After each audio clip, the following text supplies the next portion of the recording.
break us down, searching for light when the world spins round. But in those cracks, the purpose is born, a new way to live when the old is torn. It's more than a story, it's the rise from the fall, a place where your purpose starts to call. With Dr. Stephenson, wisdom takes flight, turning your pain into hope, into light. Collide with purpose, embrace the change. Every story's got a fire in its flame.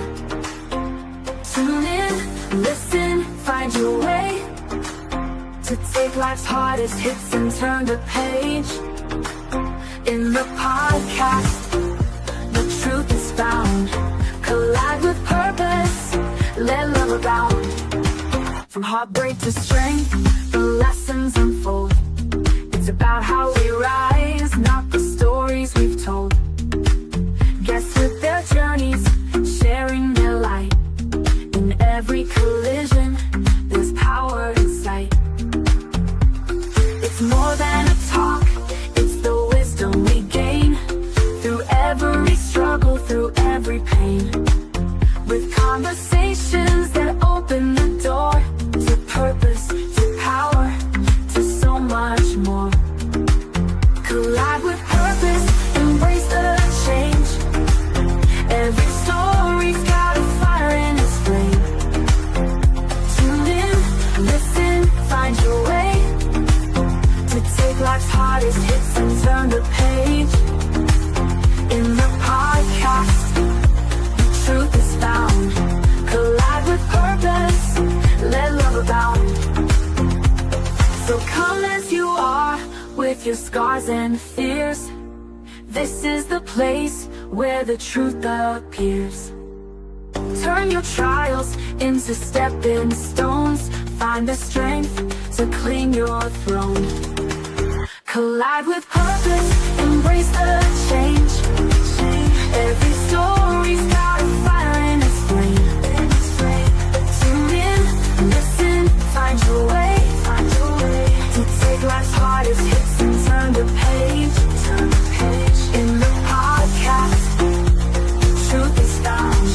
Collide with purpose, let love abound.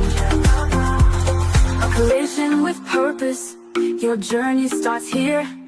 In every conversation, we'll wipe away fear.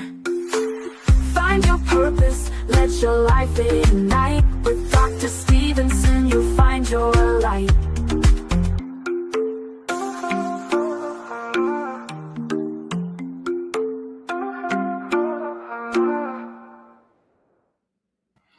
Good morning, good afternoon, good evening, and good night, wherever you're joining us from.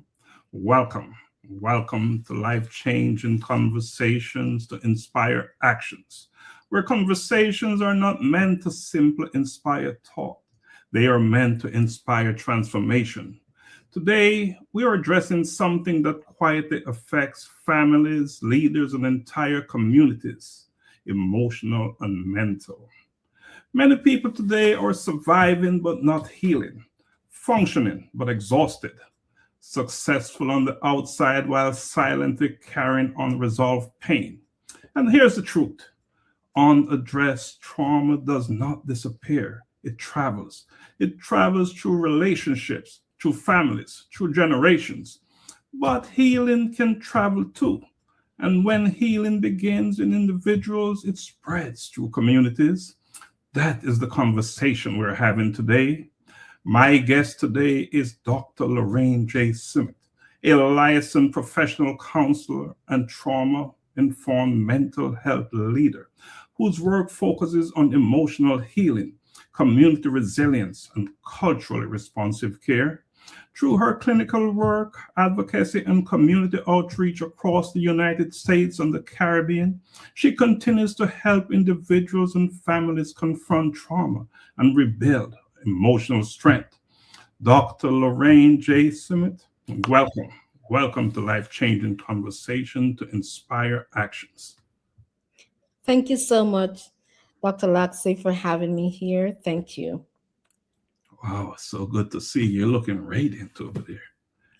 Oh my goodness, it's the end of the day, but thank you for that wonderful compliment. You see, when you're walking in your purpose, when you're living your purpose, time, work does not even affect you. And that's what I'm seeing. You're glowing. That's the truth. When you love what you do, they say you don't work a day. You just keep doing it. And you're living that truth. All right. So how you doing? How you doing, Doc? Honestly, I'm doing great. I'm doing great. I continue to live and walk in my purpose. So I can say I'm truly best. I would say that a lot of people would um give anything to really walk in their purpose, find their purpose and walk and live in it. Get up every morning and just say, I'm just grateful for the day that, that is ahead of me. So I'm saying I don't say I'm doing fine. I don't say I'm doing great. I'm truly blessed. Awesome. Awesome. And you look like you're very blessed, not just blessed. So that is awesome. So, Doc, we're going to have a conversation today. But before we get into our conversation, can you share just a little bit about yourself? Who is Dr. Lorraine? So first and foremost, I always say I'm a daughter of the soil. I'm Jamaican born, Jamaican bred, and I always say when I left Jamaica, I didn't leave Jamaica behind. I is someone who truly appreciates who I am. Um, Humble beginnings, and still I'm humbled by my beginnings, if Mm, that makes sense. My parents, who didn't have an opportunity to have what we have, the freedom of being educated and the opportunity to be educated, knew what education, how important education was. And so they impressed upon me how important it is to go to school and pay attention and really come home with nothing less than an A. Nothing less than an A, because my mother would say if you fall from an A, then you slide to a B. But if you fall from a C, then that's it. And mm, so that was impressed upon me. Respect was impressed upon me as well. So I came from a home of love and mm, respect and honor. And so today I am the product of two very proud Jamaican parents who poured into me. So I'm a mother, I'm a grandmother mm, of three adult girls, and I'm a grandmother of five beautiful grandchildren. I am a mental health professional. I'm an advocate. And when I say I'm an advocate, I truly mean every day I advocate for individuals who may have lost their support, their services. And that's one of the things that I expected to do in the role that I play. Even as a mental health professional, while I advocate for individuals that may be feeling out of sort for whatever reason, I'm expected to advocate for them while I provide for support. And then there's another aspect of who I am as a professional, that for folks who have lost their Medicaid benefits and their insurance and their homes and stuff like that, I'm also expected to do that as well. I'm also CEO. I am a person who wears many hats. Um, and the list goes on and on. I'm also an author. I have two books, Through the Tears I Rise, that speaks of as an individual who have been through a lot of different difficulties in life, but how I have turned my own lemons into lemonade. mm. And so I show the authentic side of me as a person, you know. And so a lot of my individuals who come to me in private practice appreciate the fact that I can be real. I am not someone who say I am a mental health trained professional who have not been there. I've been there, but I also show the lessons that I've learned. And for those people who will never come to my office, they can also appreciate it because they said, you know what, you're very real. You show that you are human, the human side of things. And so I write for the adults, and I also write for children with cognitive disabilities. So there's so many side of me. And I also teach as well. And then I'm the executive coach and the life coach for folks who are professionals and struggling in the workplace and in the office. If you're a CEO and you can't figure it out, I'm there. And if you are a college student as well. So there's so many side of me. I've spent 30 years in the field. And so that gives me the opportunity to kind of work with anyone and everyone. I'm an expert in some areas, but not all areas, if that sums it up. Thank you for sharing that. All right, so Doc, you just talk about some of the things that you do, and so you obviously have credentials. But when people see professional titles and accomplishments, they often assume the journey was purely academic. But behind most healers is a story, a moment when the work becomes deeply personal. Dr. Lorraine, what personal experiences made emotional healing non-negotiable for you? Going back to my beginning days in Jamaica, when I had to support my own mom and my own personal experience in my own journey, when I felt my own personal pain, physical pain.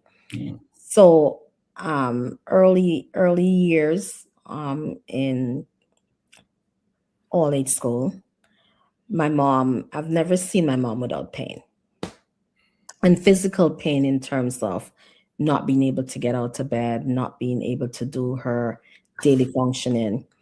And I can remember simply as going to Crescent all age, and that was a shift school and a morning shift. And my dad would have already left for work because he was on the 2 to 10 shift.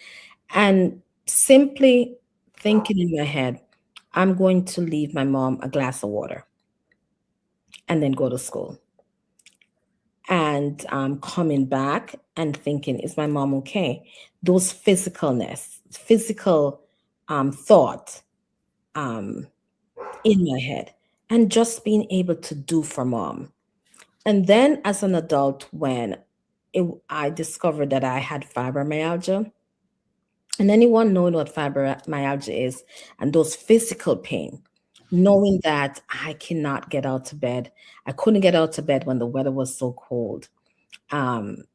It put me in a state of, I have to take care of myself. And those things, that was so, it put me in a sense, in a state of, this is something that it mattered. It mattered to me.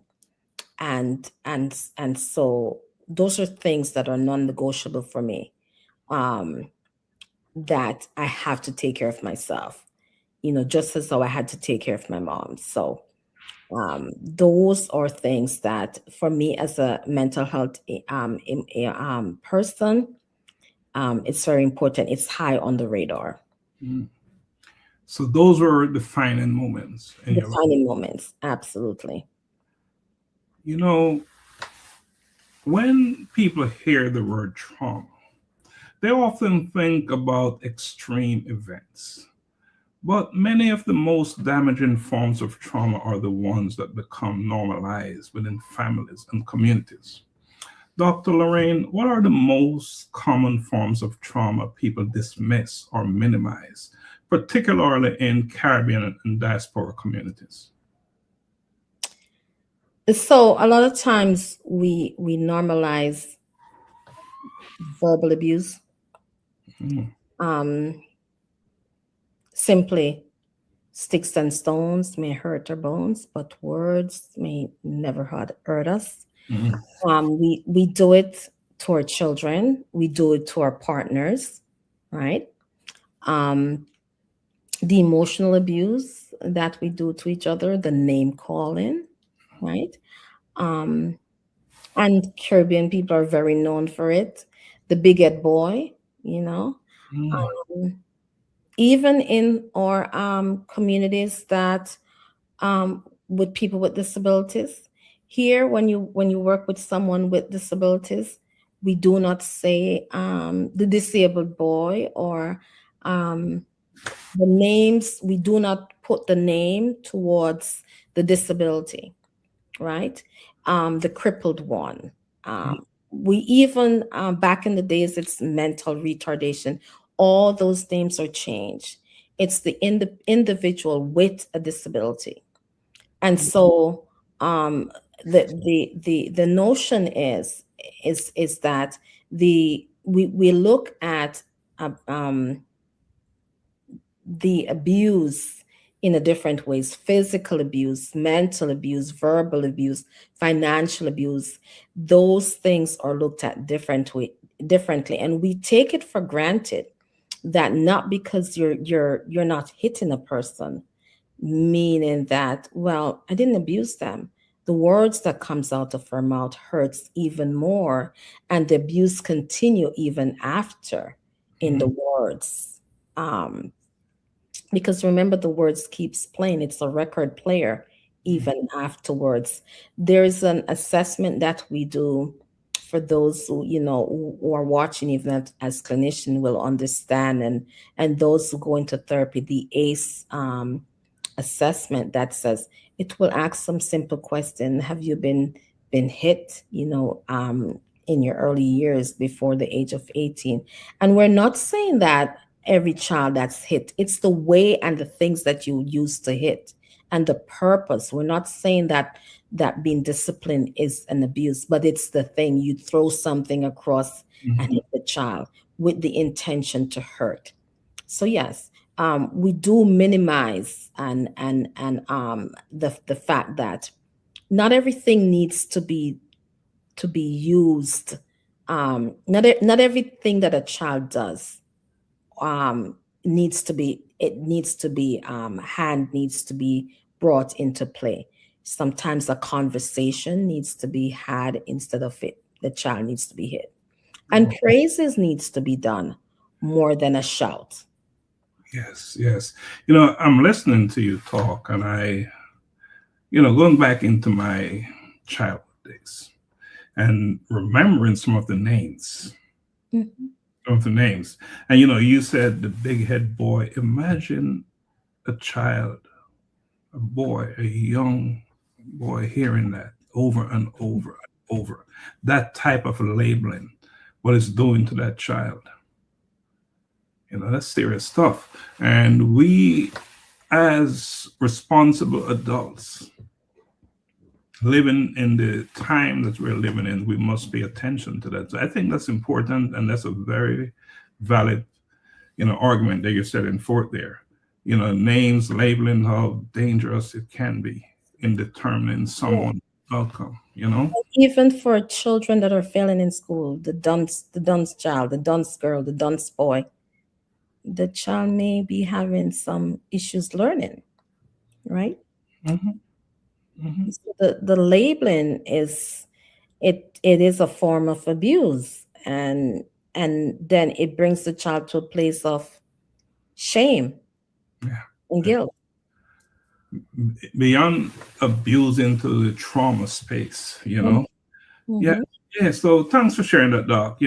Trauma has a way of revealing itself even when people try to hide it. Dr. Lorraine, how does unresolved trauma quietly show up in everyday life, in parenting, in leadership, in marriages, or even in professional success? Mm. Anger, anger in a lot of way, inability to communicate, inability to form and keep relationships. So if I should break it out, you talk about leadership, you will see even in the higher ups, you will also see CEOs abusing their own employees. I remember a situation where this young lady was in the position of a very good position, and the leader put in his hand in her face, Mm. and that's because of the inability to speak to the person Mm. without you using your hands. Okay, and so you see that, and then you also have, from a relationship perspective, you're getting upset but not being able to express your own emotions without using your hands. The hands should be at your side, and then you're using your voice, in a very appropriate manner and tone. Use your words to express yourself. So we find that marriages fail because of the unresolved trauma. We find that parenting also fail because of the unresolved trauma, because then the anger rises. Um, we talk about the anger iceberg, um, Mm. wherein the anger is just the tip of the iceberg, and the bigger part of the iceberg, as we know, is the most dangerous part, is that everything is that underneath that is causing the anger. And Mm. and if you can visualize that, what is down there? The unresolved trauma, right? What is it? The grief, maybe something else. All those things that is creating the anger at the top. So the anger is not the most dangerous thing, is the unresolved trauma. What Mm. happened? Someone that did something that you didn't take care of. And Mm. so it topples. Remember that anger iceberg toppled everything. Yeah. Yeah, as I'm listening to you again, I'm thinking about people hurt other people, don't they? Yeah, absolutely. Mhm. Absolutely. And that unresolved trauma. And then you see, no matter how it looks good on the outside, it becomes unsuccessful eventually, because it can only be it can only go for a little, the journey can only last for a short time. It cannot go on for a long time. And that's when we talk about relationship that doesn't last, Mm. because after a while everything just topples the every situation, or anything that is small is going to topple the Mhm. whole thing. It's turning upside down. Mhm. Yeah. So, you know, there are individuals out there who believe that survival automatically equals healing, that you're surviving the trauma or the pain, that you're healed.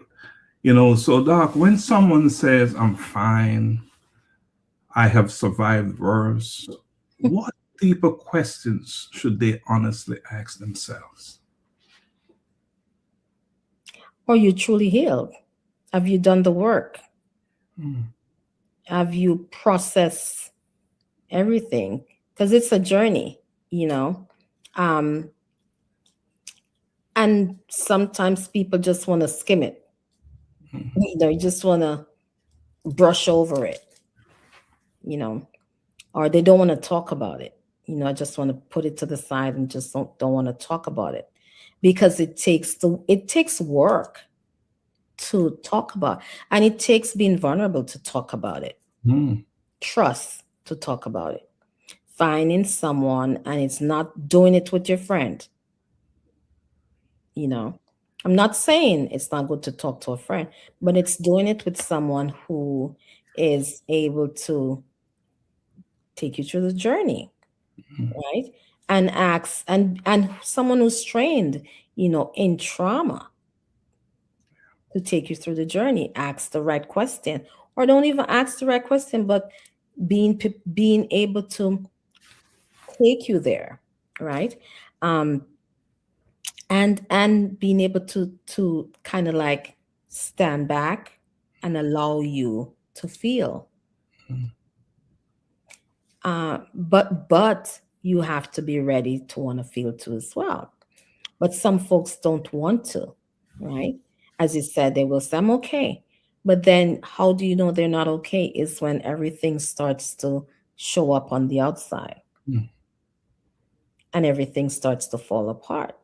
When the children um, starts to fail in school, or there may be some behaviors that are going on the outside, and the children's life is showing it, right? The marriage is failing, the academics, the children classes are failing, because remember, when the trauma shows up in the parents' life, the marriage fail, the children's behavior in school fail, there's fights that they're getting into, because it starts to spread. It's spread, you You know. know, having the humility and being open to be vulnerable is not the easiest thing. No, it's not. But through healing, real healing, you will have to expose yourself. Isn't that true? Yeah, yes, yes. And it's not the easiest thing, because human nature, we tend to be very proud and private. Um, and even when we're even when things are breaking us, we don't want to be broken in front of someone else. But we're broken to the world sometimes. We're openly broken to the world. So imagine your children are broken in school. You know, they're doing the things that are saying, help me, help me. It's screaming, help me. Mm. And professionals can see it sometimes, and they're saying to parents, your child needs help. And they need to be helped, because they're screaming, their behaviors are saying, help me. Mm. But the parents are saying, we're fine, we're good, you know, Mm. in nature. So have they normalized the behavior because they're so used to it? That's what they see. Could that It's be? it's almost like, it's not even like normalized. It's like, it's like normalized is one thing, but it's like, I don't want to be helped. Mm. A lot of times you're seeing things, and it's like, I don't want to be helped. I'm talking about the parents watching the Parents, yeah, I don't want to be helped. You're denying that you child. don't want to be helped. So that's a good place time to transition to silence, because we're talking about silence in many respects, right? One of the greatest obstacles to emotional wellness is not access. Access is important, or the Mhm. lack of it, but it is silence. So, Doc, why is it that mental health is still such a difficult and often whispered conversation in many Black and Caribbean communities? Shame and guilt, Mhm. learned shame and guilt, not actual shame and guilt, learned, Mm. and culturally learned shame and guilt. Mm. Culturally learned shame and guilt.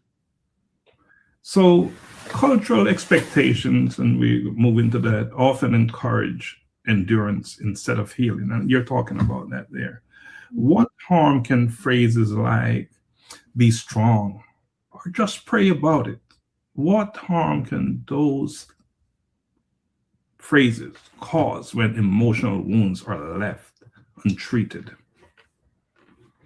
I would say big and deep and wide harm, because um, praying is good, praying is helpful, but praying, after you pray, you got to get up and work. Mm. Praying without prayer without work is dead. Faith without work is dead. And after you pray, you got to have faith. You got to get up. You got to move, right?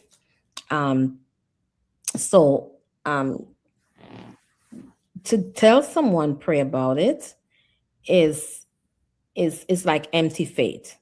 Hmm. It's an empty gas tank, in other words.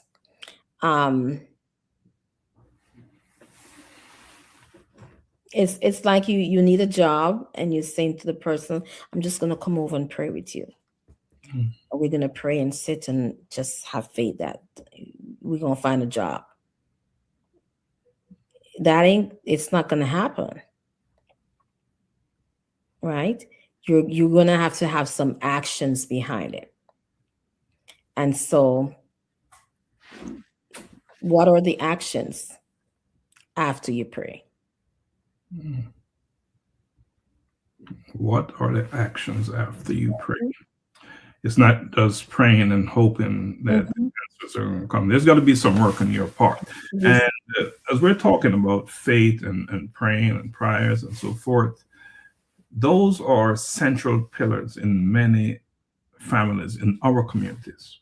So, Doc, how can churches, community leaders, and families responsibly support emotional healing without unintentionally replacing professional care?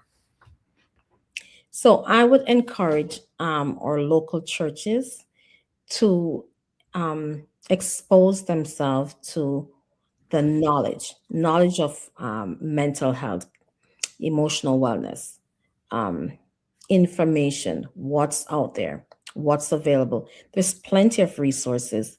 And also we have trainings that are available, pastoral care counseling. There's so many certification courses that are available through local community colleges. You have different colleges that are available that can provide those and some are very affordable and they're virtual, so you don't have to leave the comfort of your home. Get these training that can help you to understand what mental health looks like. They don't replace mental health services, but what they do is they help you to be able to decipher what mental health situations look like in your congregation. When someone is going through those breakdowns, when it is time for you to refer out, for someone to seek counseling, when it's time for you to maybe call 911, when it's time for you to maybe call the different organization, whether it's children and family services that needs to be called in. And what it does, as we say, when it's time to pray and when it's time to call. And when it's time to seek services. Okay. Knowing when is so important. Doc, we're going to take a on-screen break. I'm going to play a video. And after the video, I just want you to say something about it. Okay? Okay. A collision with purpose movement. Dr. Donna Thompson and Dr. Lorraine J. Smith. Every generation is shaped by voices that rise when others are silent. Voices of courage. Voices of wisdom. Voices that remind the world that leadership has many faces. This is her legacy. There's a story in every heart, a fire in every dream. Women rising through the dark, stronger than they seem. Through every challenge they stand tall, through every storm they rise, turning doubt into resolve with a vision in their eyes. Every word becomes a light, every step becomes a way, building bridges through the night toward a brighter day. When purpose calls and courage speaks, a voice can change the world we seek. This is her legacy. Voices shaping history, rising strong for all to see, lighting paths for every generation. This is her legacy. Where wisdom meets destiny, hope and strength for all to see, building futures through inspiration. From the mothers who guide to the leaders who lead, From the dreamers who try to the ones who believe. Every lesson passed along, every door that opens wide, every woman standing strong with it. I can't take anymore. What are your thoughts? What are you thinking? And Goodness. tell me about, what is that all about? Tell me about it. Oh, so our first episode is next week. Her legacy. Oh my, this is going to be an exciting time for our women to come and support her legacy. Her legacy. Women, and I'm not saying the men. The men have to come and support us because women through time have been the one, right, to be there to support the world.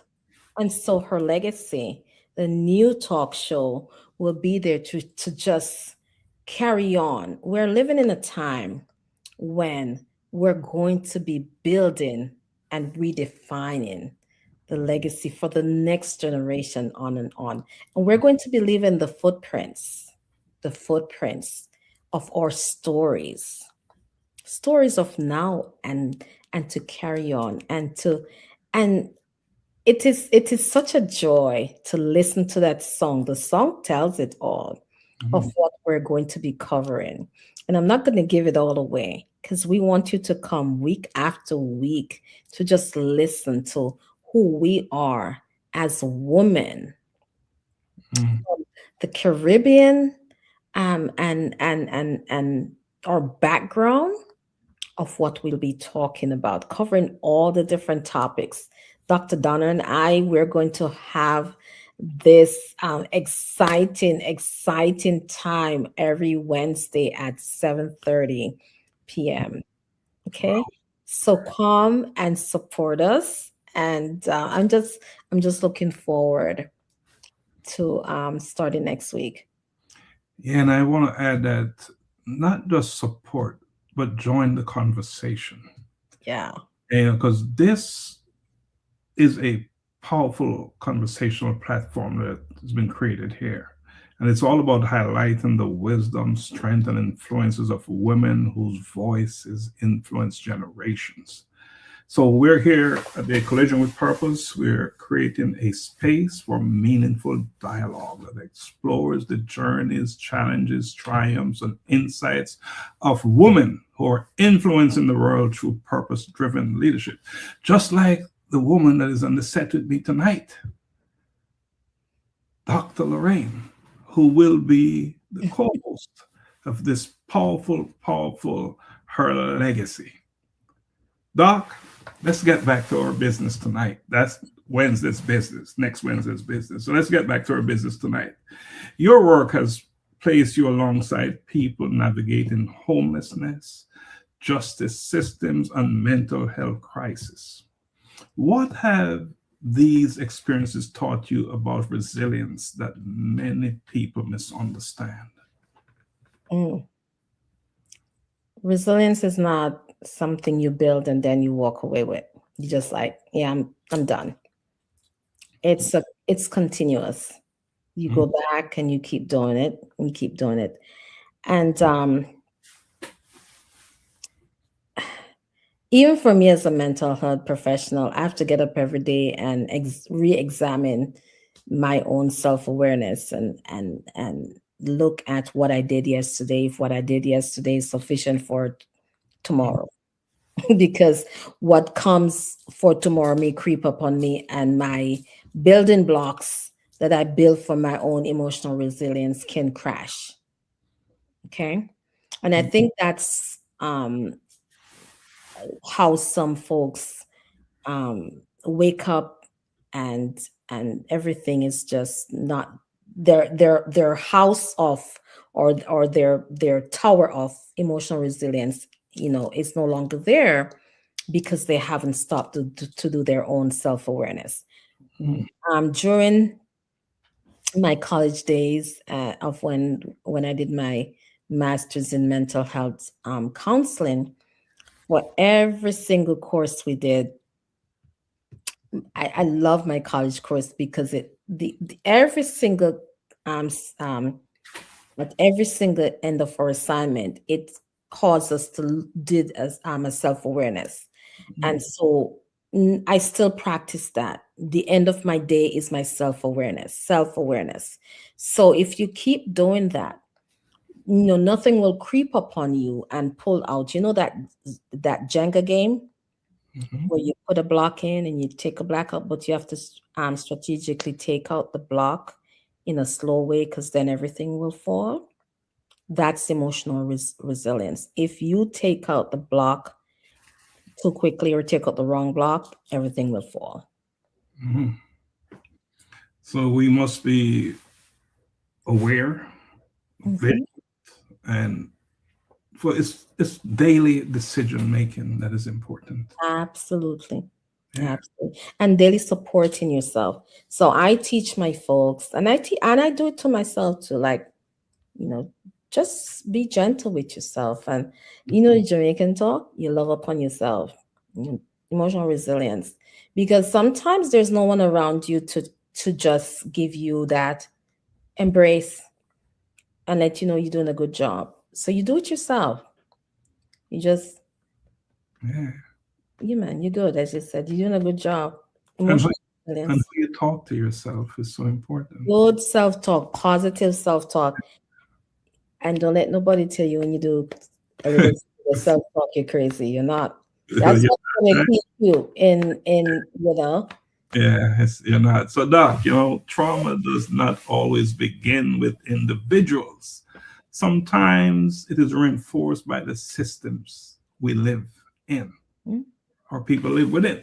What systemic failures contribute most to generational trauma? My goodness, if I'm trying to pick one. Yeah, give me a few of them. The justice system, the education system. It's quite a few because we live in some today that it really creates the trauma. Some of it we're living presently in that we cannot get out from it. And that's why I say we just got to keep being gentle to ourselves, because some of us are being re-traumatized as we speak, right? So we have to, and that's why I'm saying the self-awareness has to be turned up. It's like a flame. You have to turn it up for yourself, because if not, you're re-traumatized. Especially if you work in the systems, you are re-traumatized. There's things that I see even today that I had to take a step back and be like, I'm not sure if I understand this, because I can't understand what I'm seeing in front of my eyes because it's not real, right? So, and the justice system is one of them for me as a Black woman and a mother, right? The education system for young children, the medical system, it's traumatizing, especially if you are a Black woman who is of childbearing years, right? So because we know the statistics for Black women, and especially if you're a Black woman who tends to be, especially in my family, who has medical issues, it's very traumatic. You don't know. I have 3 grandchildren who are premature, were born premature. So in our family, are we going to make it through childbirth? It's very traumatic. So I'm not sure even how to rank those systems that are traumatizing for us. Yeah. As I'm listening to you, and I'm just thinking about how loud the external noise is. It's very loud. And remember, it keeps getting louder as we begin to become more knowledgeable about the systems, right? Mhm. It becomes louder. And I think that a lot of us, we have lost our sense of curiosity. We're very accepting, and we still dwell and believe in those things that we inherited, were taught, those inherited knowledge and You all of know, that. Go ahead. Go ahead. Dr. Laxley, as you said it, you remember when we were taught as children, Mhm. children should be seen and not to be heard. It's almost as if it's switched over to adults now. Mhm. Um, we are quietly thinking that we are to be seen and not to be heard. Well, we promise we have built this platform, and that is why we have shows like this, life-changing conversations, inspire actions. And my guest is Dr. Lorraine J. Smith. And that's why we also have her legacy. And we also have bridging generation voices of men in a changing world. And we also have in the spotlight, and it's to have conversations like this because we are to be seen and to be heard. Absolutely. And we're not going to shut down and quiet up and be silent, right? And we're not silent people. That is not who we are, Doc. So if communities were serious about interrupting trauma cycles, where would we start? Hmm. We would start right where we can make a difference, Mhm. having conversations at the tables where we are. If we're in the church, we start there. Mm. If we're right here, then we start there. Wherever we are, if we're at the domino table, we have conversations. If we're at the kitchen table, we have conversation. If we're at the dinner table, because then what happens is we're teaching our children, how to speak up. We're teaching our church members how to speak up. I was in church on Sunday and I said, because it was International Women's Day, and I said we need to encourage our young people to that it's okay to be in politics. You Mhm. know, I think, well, everyone knows where I stand. I'm an advocate. I was born an advocate. As a child, I would say I'm not teasing. I would be teased because I didn't want to tease the child with a disability. But I was told that I was called Little Miss to begin with. I was teased, and I was like, it's okay. You can tease me, but I'm not going to tease the person with a disability. So I said that we need to be teaching our young people that it is okay, because we do tell in the church, we're saying that, you shouldn't be doing this, you shouldn't be doing that. But we need to be, as you said, starting where we are. If we're in church, we need to tell folks or encourage folks who want to be advocates that they can. At the dinner table, we should be teaching our children that you can advocate. If you feel that it's wrong to do that, you can say it is wrong to tease Johnny. If you can, and you teach your children how to advocate. My parents taught me how to advocate, and I'm an advocate today. So wherever you are, you can start there. If you're at the domino table and you hear someone speaking and said, "No, that's wrong," you start there. So it's That's really what I believe. it's really about grow where you're planted. Absolutely. Grow where you're planted. And you know, having observed some of our leaders, it is not a lack of abilities why so many of our people are not at the decision table, are not sitting at the table where decisions are made. It is a lack of knowing and understanding that they can. And I think that's why it's so important that we reinforce that thought, that idea in their heads, that you belong there. You're better than those who are making decisions for you. So that's something we have to do in a habitual, in a way, in such a way that it becomes a pattern and it becomes our identity, in shaping who we are. So yeah, so someone like you, always supporting others, and hopefully not you, but many people who are supporting others are neglecting their own emotional health. Doc, let's talk about burnout. Burnout really happens overnight. It builds slowly beneath the surface. How can high performing professionals recognize burnout before it reaches the point of breakdown?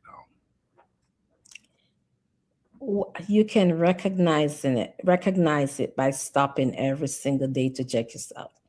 Mhm. So I do because I work with high profile successful individuals. And so the first thing we do in the first session, I'd be like, we're going to do this thing where you have to stop. And a lot of people think that because I do so many things, I don't stop. But I tell folks that I do stop. Okay. I do stop. Not because I keep moving and because I keep flying, that doesn't mean I stop. I do stop and I do self care every single day. Every single day, I do self care. You know. So how can a high profile person or a high successful every single day you stop at least half an hour to an hour, you stop. There's 24 hours in the day. One of them is yours. And I don't mean while you're sleeping. While you're sleeping, one of those hours are yours. So you can either do it in the morning or you do it at night. And one of those hours should be for God too, as well, if or your creator, however you want to put it. Because if you don't stop to give honor, where honor is due, honor where honor is due, give it. Yes, indeed. Plant your feet on the floor or on the soil or on the beach and just gratitude. Give it. Mm. To yourself. Intentional slow down. Take rest intentionally. Don't just rest because you drop. No. Let it be intentional. Let it be decisive. This is my time. You're going to drop, and not intentionally but forcefully. Yes. So what daily emotional practices help leaders sustain resilience over time? And I know, share some tips. Give us some tips. As what daily emotional, so um talk about gratitude. So Mhm. recognizing the things that are in your life and Mm. just being thankful for those, um and stopping to recognize others too as well, because you're not here by yourself. You couldn't have done it by yourself, Mhm. especially if you have a team of people around you. So my team of people check in every day and they'll tell me, am I in the field? Am I in the office? And I say, thank you. Because I couldn't have done it. I have people who may drive me, people who may do my billing, people who may support me. I say thank you to them. And no matter where they are, some people, I don't see them for years, but they support me. I laid eyes on someone that I hired 3 years ago. First time I saw him, never saw him. Never did know what he looked like for 3 years, but I recognized him for being there for me. Okay, so emotionally, you want to connect with people. Connect. No man is an island. No man stand alone. Each man is your brother. Okay. And connect with yourself. Find out who you are. Because remember, you grow. You continue, not physically, physically sometime, but emotionally you continue to grow, you continue to develop into a new person. And I also do some physical work. I may not go to the gym every day, but I do some physical work. So I work on me emotionally, mentally, physically. You know, let's move to early intervention and the next generation. Doc, the most powerful way to break trauma cycles is to intervene before those cycles are established. Why is social emotional learning in children one of the most powerful tools for trauma prevention? Mm. So, as social emotional learning help children to can recognize. It's just self-awareness. And talk about self-awareness in adults. Self-awareness, emotional regulation. We try to teach children about their emotions. So tell me what you're feeling. You don't have to scream and throw yourself on the ground and throw the temper tantrums. I have a 2-year-old granddaughter, and it was the most favorite thing. She said, I'm happy, I'm happy, I'm happy. I'm sad, I'm sad, I'm sad. And then she get upset and she said, I'm upset, Grandma. I said, okay, all right. Why am I upset? So that social emotional learning is so important, because if not, then the stuff go flying, and they truly do. You will see. You ever been in a classroom with two and 3 year old, Mhm. and they don't know, someone didn't teach them to say how they feel? It's a lot of screaming. Mm, So it's the self-awareness and the ability to say how they feel, but also they don't have to feel it all at once, right? And they also, because they didn't get their favorite toy, it doesn't mean I have to be upset, because you're going to get it, right? So it's the ability, also human nature, right? We don't know how to be patient naturally. But with the social emotional learning, you know how to wait, because I'm able to say, you get it in 2 minutes. And we're able to count those 2 minutes. So it's the emotional regulation as well. And then you know what's appropriate and what is not. mm, All those teachings. So it gives you the ability to also have this child know all these other emotions as well, the good, the bad, and also the ugly. Prevents your child from being, all those other things, the trauma, as you said, it prevents the trauma from happening to the child. And the child is able to come home and said, you know what, mommy or daddy, this happened today mhm. as well. It's not a lack of wanting, because most parents want to support their children, but do not necessarily know how to recognize emotional distress, as you're saying. What signs? What signs should parents watch for that may indicate a child is carrying emotional pain?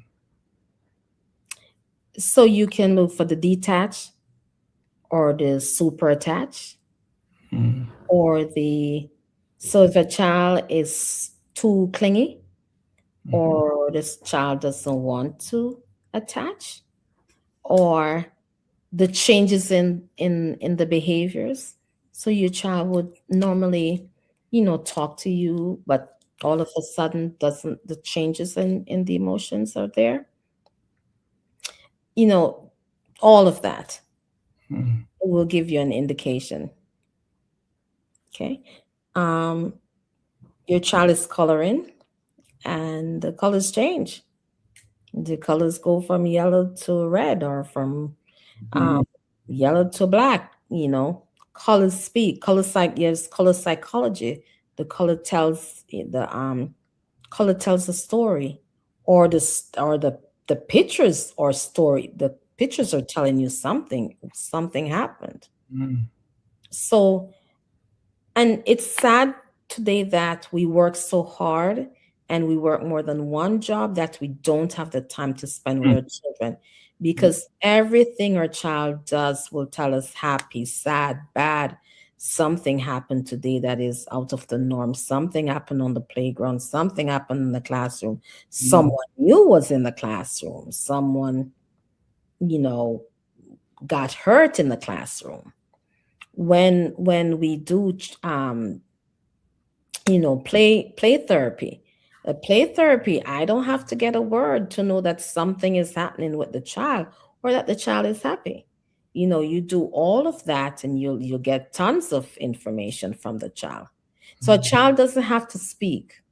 We'll have children who have selective mutism. Selective mutism meaning that the child speaks when the child wants to speak. Child doesn't have to speak to me for me to know that something is happening, or that, as you said, there was a trauma. Trauma may have been years ago, but I can see it, so, but sometimes the parent may be so tired, or the parent may have their own situation.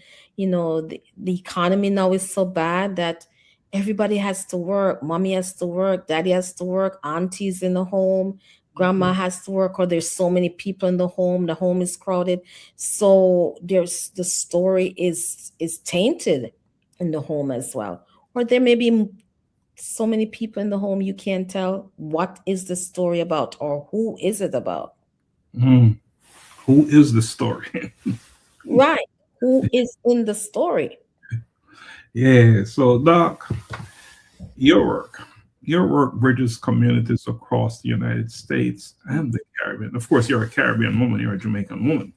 You're a Jamaican leader, right? And diaspora leader. What responsibility does the diaspora have in strengthening mental health awareness and access back home? Big responsibility. Huge. Can I say again, big and huge? Huge and big? You can say big and huge. Big and large. Big and large, as Jamaican would say. Big and large. And it is getting bigger by the moment. Yeah, by the moment. And real change requires more than conversation. It requires participation. So Doc, what are practical steps that professionals like yourself abroad can take to meaningfully contribute to mental health progress back in the Caribbean, in Jamaica? Big and large and meaningful step. We must act now, because one of the things is that, so we know Hurricane Melissa came. We know what it did. Trauma has already started, right? Trauma is happening now as we speak, and we need to attend to it. So those of us who truly mean what we say and say what we mean should continue to be there as often as we can, like you and I and many others, right? And just continue to be there. Like, we come back here for a break, freshen up, and go back.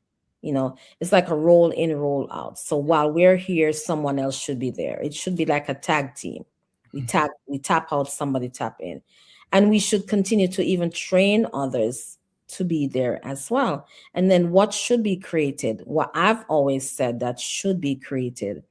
We know that Bellevue is now kind of like more operating or being improved to be a crisis center, right? Something like that.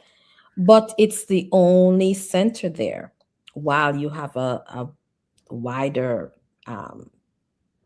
range of more, there's more folks, in the Westmoreland area, which has a lot of mental health issues, and on the other side too as well.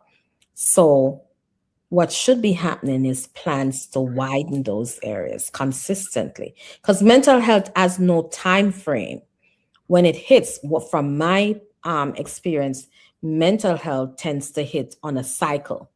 So if you cycle in on Christmas, the holidays tends to, if you would cycle in on an Easter, it's going to cycle in on an Easter again. And if you're a Christmas cycle, it's going to cycle on a Christmas cycle again. And it normally hits, we normally get a cycle on the midnights. If you're working in a mental health psychiatric unit, on the nights is when it's filled. So we should really prepare for those things. A lot of us in the diaspora, we have tons of experiences on that, and so we should really be having those consistent conversation, pull our resources together, pull our resources in terms of not just the expertise, some of the equipment that we can get, because those equipment can help when it comes to the true crisis and be able to help even for some of what we've seen, like folks are losing their life when someone is in a crisis. We can decrease some of that. We know the cycle. We know when it's Mm-hmm. likely to happen. So It's a cycle. Yeah. should be more responsive. Mm-hmm. Yeah.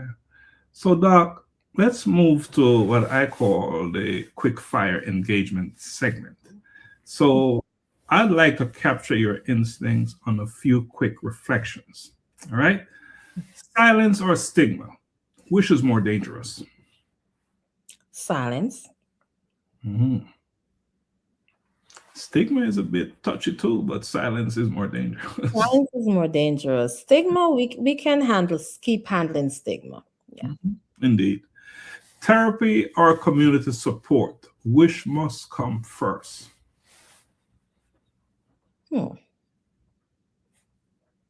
It depends. If something is going on, you can use community support to stabilize while you kind of involve the therapy in the background. And it's very likely that you will have a friend show up to console and steady you while calling the professional, right? Like call you in. Yeah. Trauma or resilience, which ultimately shapes a life more powerfully? Resilience. Resilience is which stabilize resilience stabilize the life, but trauma, well, everyone has some form of trauma. Well, think about the question now. Trauma Yeah. or resilience, which ultimately shapes a life more powerful? Because trauma can really shape a life too, in a negative way. Trauma can damage a person. I think so. It's a double-edged. Which stabilize the life more powerful. No, which ultimately shapes a life more powerfully. Not well, I which shape it more powerfully. Not from my point of view. Not trauma. Right. Because it wouldn't be trauma, because it depends. You have folks that are traumatized for life and never come back. Very true. And that's why it shapes it more powerfully, because you never come back. Anyway, so I get you. Right? Trauma is dangerous. It can destroy a life. Resilience is where we want to go to, of course, but trauma is very dangerous. And these questions we're not supposed to think about too much anyway. So, it's a quick reflection. One word. Maybe it's the time of the night. You have no answer is wrong. Yeah. One word that defines the mental health challenge of this generation. One word. Mm-hmm. One word that shapes the mental health challenge of this. That defines the mental health challenge of this generation. It may be Okay, that is the word. One word that defines it is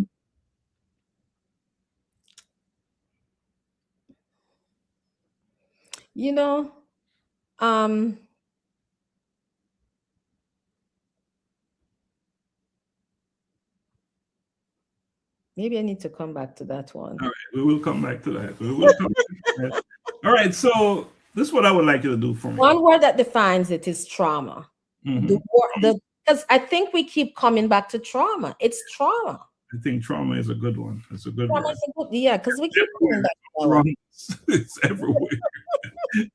And you know, and it's certainly the thing, the word that is most threatening, poses the most challenges, and it's it's that healing that we are, or lack of healing thereof, when we trauma that we carry into the next situation, into the next situation, into the next relationship. So trauma is a good one. It's definitely defining so much about the mental health challenge faced by this generation, and hopefully not the next. You know, so Doc, as we getting ready to draw down on our conversation tonight, I want you to go as close as you can get to the mirror or to the camera, and I want you to credit that one person in your life. Just, you only get to do one person, and say thank you to them for what they did for you. Does the person have to be living? One person, your call. The one person is my mommy, Zephylyn Alberta. I look like her. Tell her how you feel. Talk to her. I sound like her. She gave me life. You're talking to her, mommy. You gave me life. This direct conversation. You're looking at her wherever she is. Talk to her. Mommy, I love you. You're in the arms of your Savior, but my love for you still continues. You would rub my toes, my head, and you tell me the colors of my eyes, and you would let me know how much you love me. And that I can be anything that I want to be. You would let me know how smart I am, and that, oh my goodness. And that's as much as I would think that my forehead is the biggest forehead in the world, that I am the prettiest girl in the world. Before you passed, you took my hands in your hands and you blessed me. And you let me know that no matter what, I will always have your love, and that I will be blessed forever. And that's, today I believe that who I am is because of that blessing that you placed on my life. I just want to tell you, Mommy, I love you forever. Wow. Powerful. Powerful. Almost have me tearing up over here.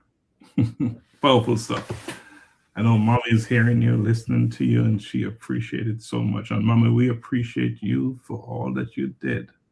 But this person, Dr. Lorraine, through you and your teaching and your love, she's who she is today, doing great work. All right, Doc, so I want to close with a question that may reach someone who's watching today. Let's say someone is out there watching and they need help but feel somewhat ashamed to ask for it.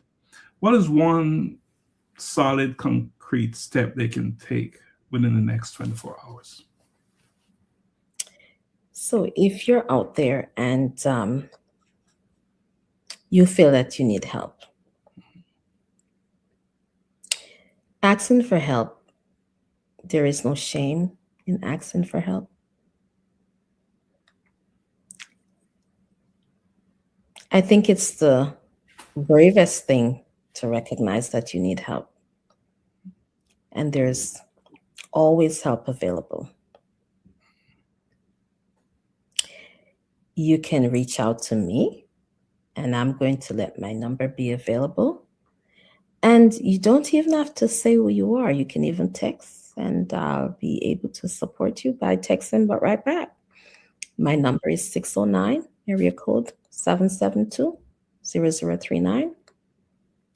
You can also reach out to the suicide hotline by, I'm going to try to find it by memory, by texting 955. You can text to ask for help. Okay? There is no shame in asking for help. It's the bravest thing to ask for help. And this is in the US, by the way, that you can text and ask for help. And if that is not the number by memory, because I'm so teary-eyed and emotional, just start talking about mommy, we will put it in the chat. We will. We'll put it in the chat. And just want to thank you for having me, Dr. Laxley. And Doc, yours, thank you for watching tonight. Before we go, final thoughts. Let's put it out there. Final thoughts.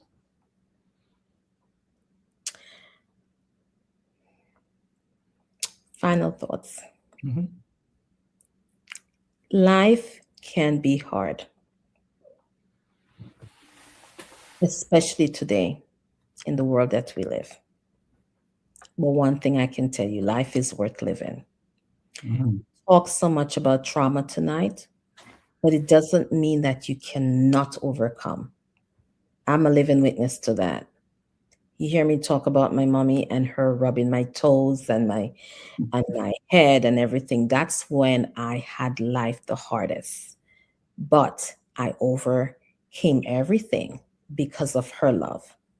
She would sit with me and told me that I can make it. She encouraged me. She encouraged me to push through to make it. Okay? So you can too as well. Trauma happens to all of us in different ways. I became a mental health therapist because I believe in healing, right? And there's someone out there wherever you are that can help you, whether you're in the US, you're in Jamaica, you're somewhere in the Caribbean, or somewhere out there in this world. There's someone like myself, a mental health therapist, a neighbor, a pastor, someone who can help you, or just a friend. But you have to speak up to get the help you need. I do believe in prayer, that praying can help, but after you pray, you're going to have to get up and get the help you need. Because life does, it can cast us some lemons. It can. But it can also change into beautiful lemonades. Okay? I believe that. What a way to end your talk. Well, Dr. Lorraine, let me say thank you for sharing your wisdom and your compassion and your commitment to healing individuals and strengthening communities. Today's conversation reminds us of something powerful. Healing is not weakness. Seeking help is not failure. And silence should never be stronger than hope. You know, trauma may shape our stories, but it does not have to determine our future. And to everyone who's watching today or who will watch this replay, your pain deserves attention. Your healing deserves priority. And your future deserves wholeness. The first step toward transformation is often the hardest, but I dare say it is also the most important. I want to thank you for joining us on life-changing conversations to inspire actions. My guest today is none other than the future host of her legacy, Dr. Loraine J. Smith. And we'll see you next week on Life-Changing Conversations on Wednesday at 1 p.m. But before I go, I want to play this video, and we're going to go out listening to this video again because it's such a powerful video. A collision with purpose movement. Dr. Donna Thompson and Dr. Lorraine J. Smith. Every generation is shaped by voices that rise when others are silent. Voices of courage, voices of wisdom, voices that remind the world that leadership has many faces. This is her legacy. There's a story in every heart, a fire in every dream. Women rising through the dark, stronger than they seem. Through every challenge they stand tall, through every storm they rise, turning doubt into resolve with vision in their eyes. Every word becomes a light.